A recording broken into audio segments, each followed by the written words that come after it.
வாழ்க வையகம், வாழ்க வளமுடன். வாழ்க்கை மலர்கள்.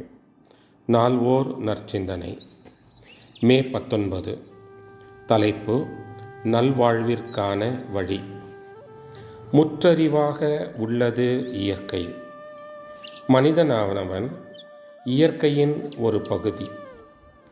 பகுதி அறிவிலிருந்து முற்றறிவை நோக்கி உயர்ந்து கொண்டே இருக்கும் ஒரு தத்துவம்தான் மனிதன். ஒவ்வொரு நாளும், ஒவ்வொரு மணியும், ஒவ்வொரு நிமிடமும் இயற்கையானது மனிதனுக்கு அறிவின் பெருக்கத்திற்கு உரிய பாடங்களை தந்து கொண்டே இருக்கிறது.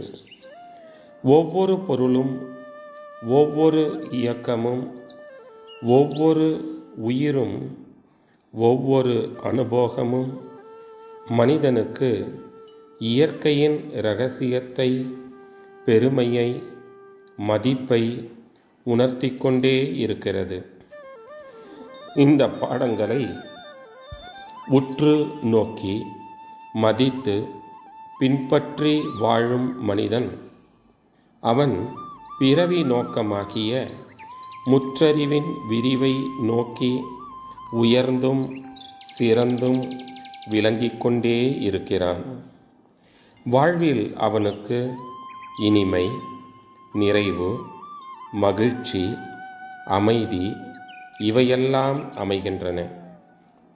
இயற்கை தரும் பாடங்களை அலட்சியப்படுத்துபவனோ அறிவில் தேக்கமுற்று வாழ்வின் பயணத்திலே திசை மாறி துன்பம், நோய்கள், குழப்பம், சோர்வு இவற்றால் துன்பப்படுகிறான்.